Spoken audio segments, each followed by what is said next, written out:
Hello, good morning, and welcome to the weekly live show.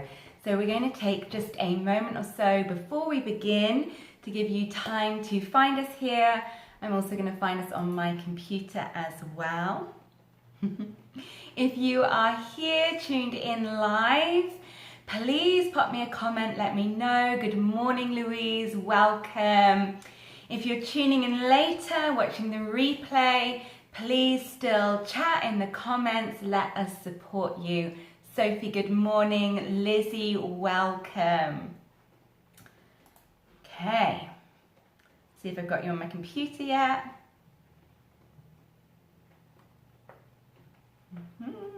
There we go. Michelle, good morning. So thank you for being here today. This is our regular weekly live show. I know that we have a lot of new members in the group at the moment, so welcome. If we haven't met before, my name is Laura Green. I am a yoga teacher, a teacher trainer, and a business mentor for yoga teachers. My mission is to support yoga teachers to thrive by serving your community, and also to be well rewarded for what you do, energetically, emotionally, that's part of the topic of today, spiritually as well as financially. So today's topic, the title is How to Thrive as an Introvert in an Extroverted Job. But I don't actually think it's an extroverted job.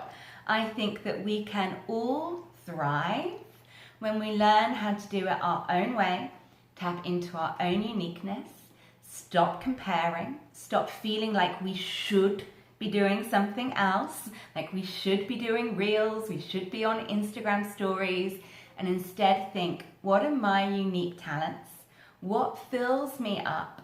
And how can I serve best following my unique gifts? We're going to start with just a little bit of pranayama today, because as an introvert myself, my breathing practices, my pranayama, my meditation is really one of the things that brings me into balance when I'm teaching a lot of classes or training. So there's different techniques, as you know, different pranayamas you can use depending on how we feel. This I call the down breath, and it really settles me. So if I'm feeling anxious, unsettled, or just overwhelmed or busy, or I'm finding everything a little bit too much or a little bit too people-y, this breath settles me. However, if I was feeling down and low, I would reverse the breath to give me energy. So down, or up. So finding a comfortable position wherever you find yourself today. Please close your eyes. Please join me. Don't just watch. That would be weird. Close your eyes. And I'd like you to recall, imagine a waterfall. And it's a double waterfall. So the water's coming over the top of the cliff. Halfway down, there's a little pool, a lagoon. And then it's going down another cliff to a larger body of water at the beginning, at the bottom. And we're going to follow that with our breath. So you're at the top of the waterfall. Inhale, in and down. Draw the breath about to your chest. And then exhale as if down and out. Imagine that flow of breath. Inhale from the crown of your head down to your heart. And exhale from your heart down to the earth. Add a little pause. Inhale from the crown to your heart. Linger in the lagoon. Exhale down and out. 3 more in your own time.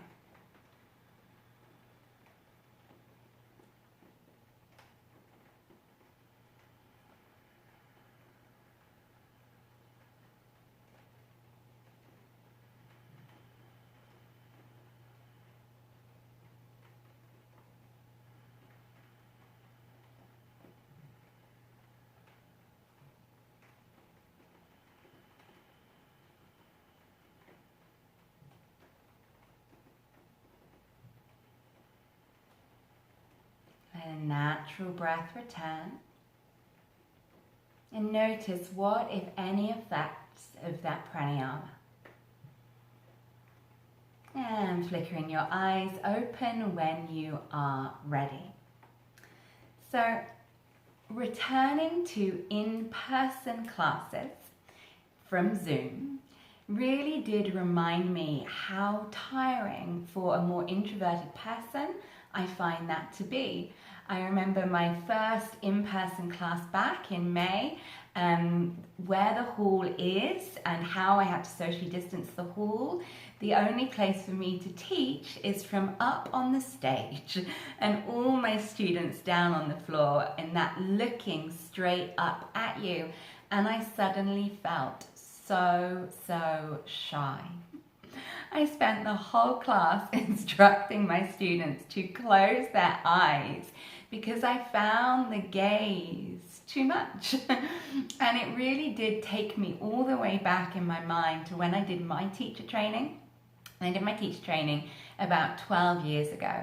And I remember we had to fill in a questionnaire, which was a personality type questionnaire. And it was looking at whether you were introverted or extroverted and other things. And then we were asked to stand on a line based on our scores. And I was on my own at one end of the line. There was a couple of people scattered nearish, but everybody else was over on the other side of the room on the other line. And this was the side of the room that was extroverted. And this was the side of the room that was introverted. And in that moment, I was told by the person leading it, you're going to struggle as an introvert. And I really took that to heart. But over time and experience, I've realized there's many of us that are introverted that thrive teaching yoga. And when we look at yoga, yes, it's about community, about connection, but it's also very much about the personal journey, about drawing inwards, quietening the mind and finding stillness. So it's no surprise that there are many introverted yoga teachers. So how do we thrive both in teaching and in the business social media side while staying true to that introverted nature? I have some notes if you see me looking down and making sure I get everything covered off. So first of all, it is to stop thinking that we need to be something we are not. Introverted and extroverted, they're just different. One isn't inherently better or worse than the other, and we're all on a scale anyway. So stop thinking that we have to be something we're not. And that really requires discipline in amongst ourselves to stop looking around and comparing and competing. It's very easy if you're on social media, especially if on something like Instagram. You're probably followed and connected with more yoga teachers than you are students, which also begs the question, is Instagram the right place for you to be spending your time? But notice, you probably follow more yoga teachers. And that's great. We can support, inspire, and collaborate. But also notice if that's making you feel lesser, making you feel you should be doing something, making you feel like, say for instance, I'm not teaching outdoor yoga classes at the moment because actually I find that too draining, having to project and outside. It's just a choice of mine.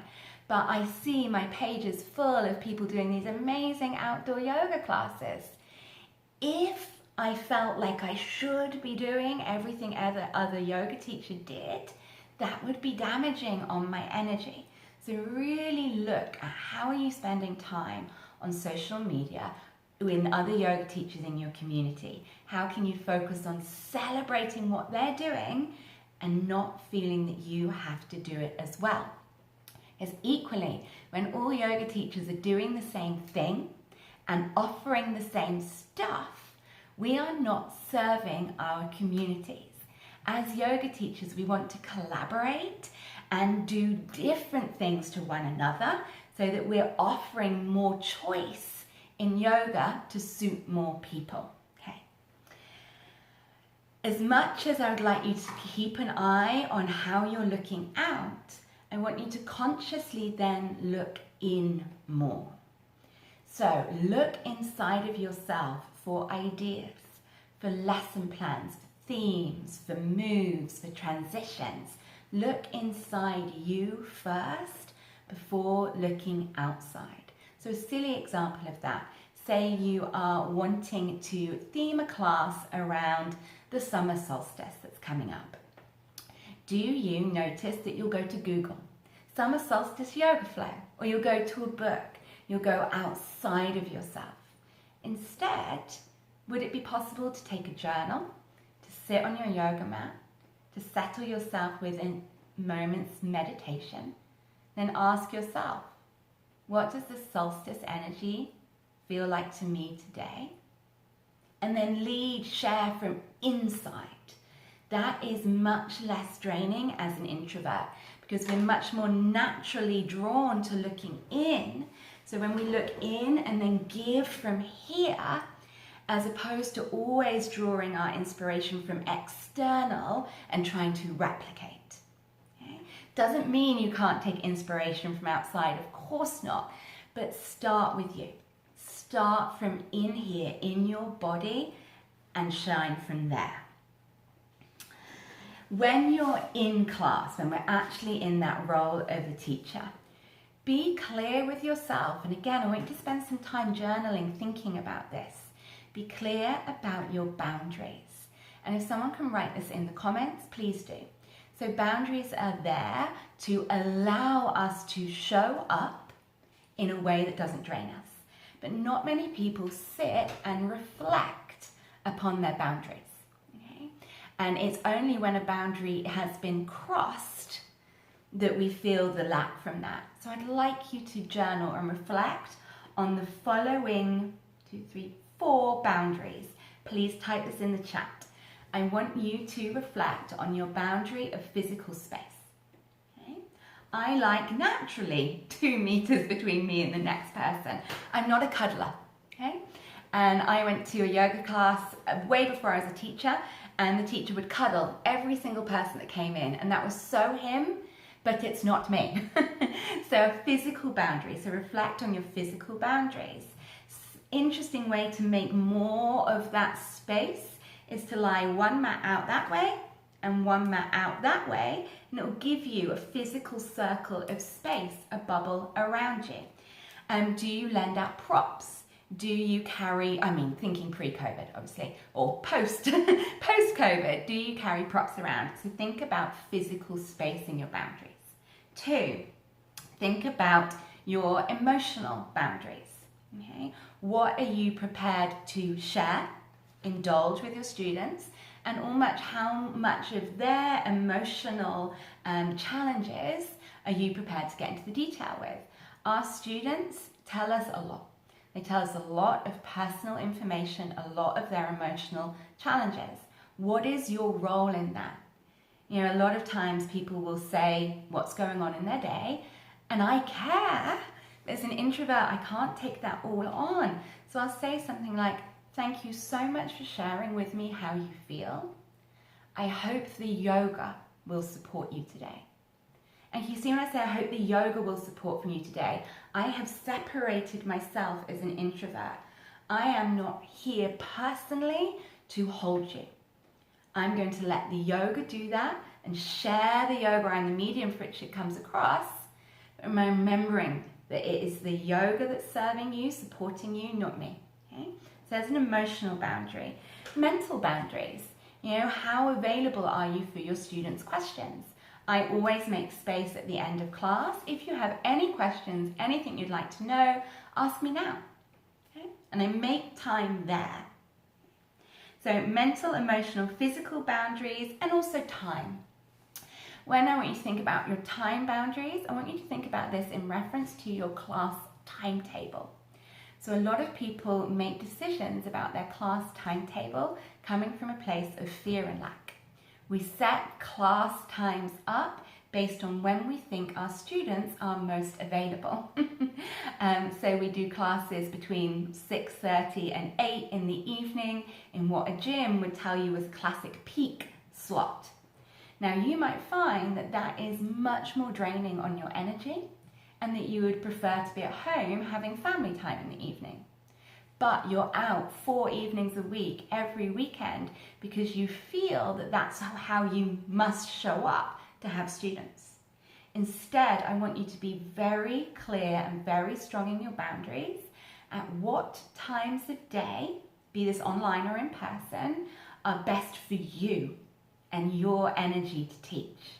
Now, I have classes at 11:30, had classes at 2:30, had classes right in the middle of the day when other yoga teachers would presume are dead.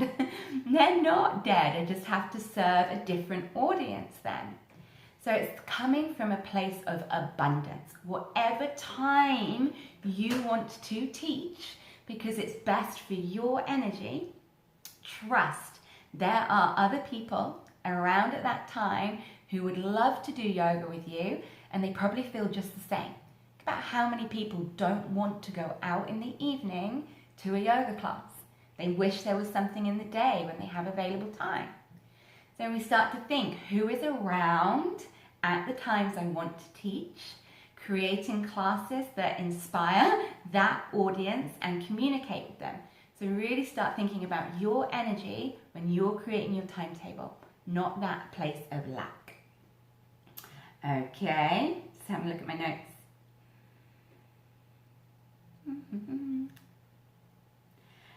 When arriving in class, I do pranayama. I invariably do pranayama in my car unless I got stuck in my traffic, or in the room if I'm teaching in Zoom. I'll take a couple of minutes of pranayama before I enter into the space.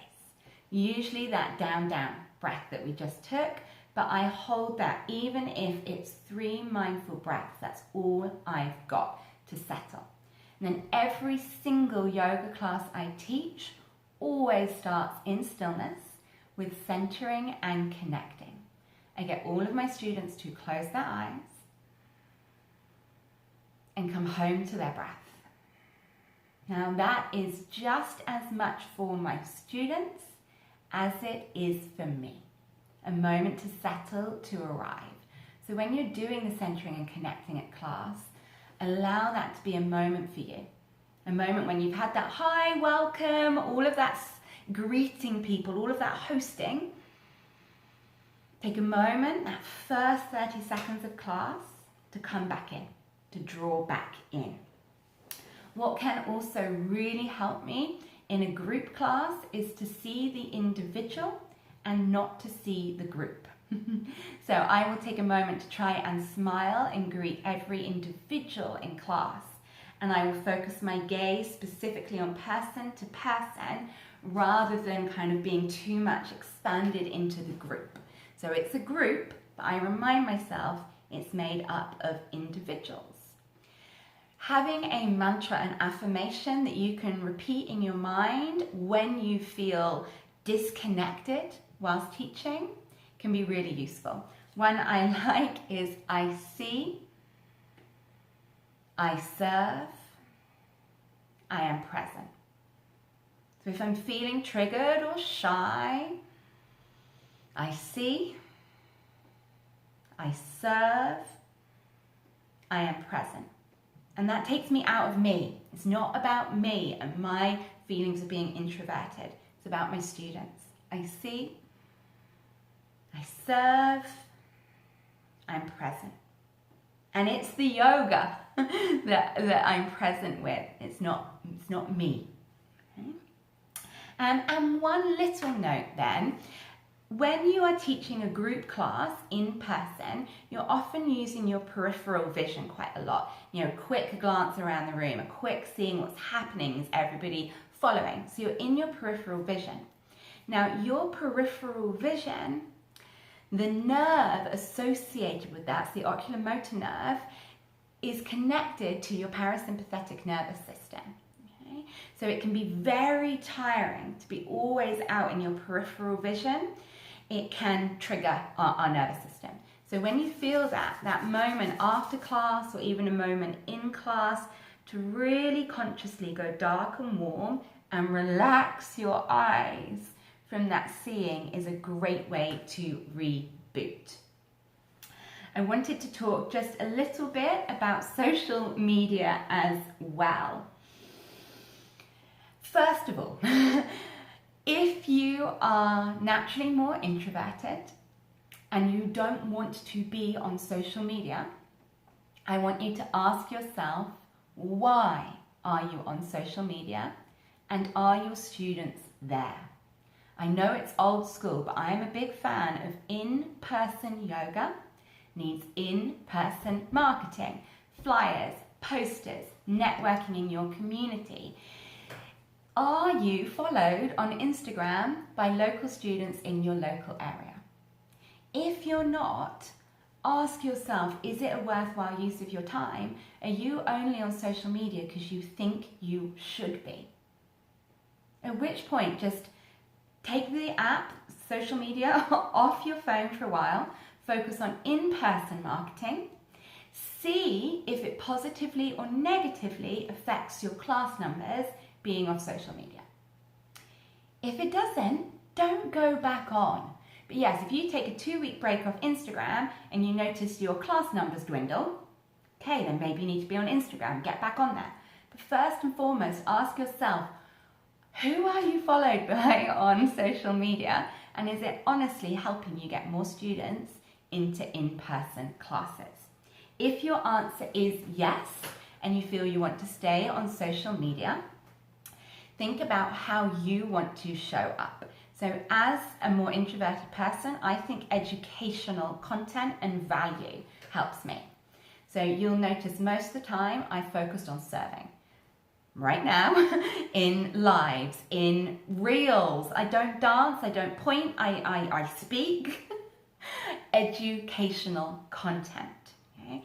I feel if I am educating and I am giving value, I am staying in alignment with my ethics. I personally can't go on and dance and point and feel like I'm putting on a performance. Okay? It doesn't matter how you do it, but make sure how you choose to be on social media is based on what fills you up. Educating, serving, value can be a really good idea. Or you can entertain. That's great. People want to go on social media to entertain. But if entertaining drains you, educate and serve instead. Other ideas for managing your energy whilst being on social media, being introverted, is do your content in batches. Okay? So rather than thinking, oh, I need to put a photo up on social media today, I need to put a video up on social media today, I need to go live, I need to do a reel. When you are having a day where you feel a little bit more chatty, a little bit more out there, film a whole lot. Film 5 1-minute videos. Take 5 little selfie photos you can use. Write 5 posts. Okay? When you're in the mood, create more and then post them bit by bit over 5 weeks. Okay? So, when you're in the mood to be present and visible, create a batch of content so that when you're not in the mood to be visible and social, you can share something you have pre-done. Content repurpose as well. So Wednesday, our Wellbeing Wednesday, and here in this group, I shared with you a desk-based yoga sequence. I then went and did that as a Facebook Live. I saved the video of my Facebook Live, shared that onto Instagram as an IGTV, and shared it in another group I'm a member of. So it would have looked like I was really visible that day. It would have looked like I did an IGTV, 2 lives, and a couple of posts. But actually, it was just the same idea that I filmed twice and then uploaded it in different places. So repurpose your content. I could even have put that in a newsletter. And so few people see your content that if you put it out in 5 places, it's highly unlikely that one person's going to see it in all 5 places. They might see it twice. Doesn't matter. this is my last point. Actually, I've got two last points. This one's a bit woo-woo. If you are affected by the cycles or phases of the moon, some people during a full moon feel brighter, more visible, more extroverted. And I really notice this when I look back at my feeds in the times of new moon. You know, we're still quite new right now. I'm not so present. And then the full moon, I'm like, oh, let's do a live. So if you notice that, know that's okay. You want to be consistently present on social media. So that might mean in times like the new moon, you're just putting up photos, images, and texts. But when it's in the full moon, maybe you're more video content. Maybe you're doing reels, maybe you're doing lives. That is okay on the method of which you're putting social media out. Sorry, ignore my phone. But you want to mix up, you want to put content out every day, but mix up the how. Okay. Final one, ask questions.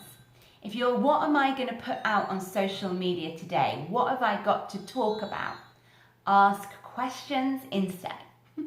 You don't have to generate all the ideas, all the content. I put a post in this group earlier in the week, didn't I? If I had a magic wand and could make a wish come true, what would it be? I asked a question. So if you want to be present, feel like you don't have anything to share, ask a question. Okay, so I hope there has been a couple of things that you can take away from that today. But first and foremost, just don't fight against your natural nature. Be you, celebrate that, serve in that way. Thank you for joining me today. I would love to ask you a favor. If you have taken any value from today, if it's been any use to you at all, please either share it on social media and tag me, or better yet, if you know another yoga teacher who is not in this group, reach out to them personally and say, hey, Lizzie, I'd love you to come to this amazing group I'm in. Here's a link. Please don't invite them via the page because that means they don't see the entry questions. But that personal reach out, hey buddy, I'm in this group, I've learned so much, I'd love you to join me here. Thank you very much. Enjoy your weekend ahead, whatever you might be doing. Any questions, pop it in the comments and I will chat with you there as well. Goodbye, my loves.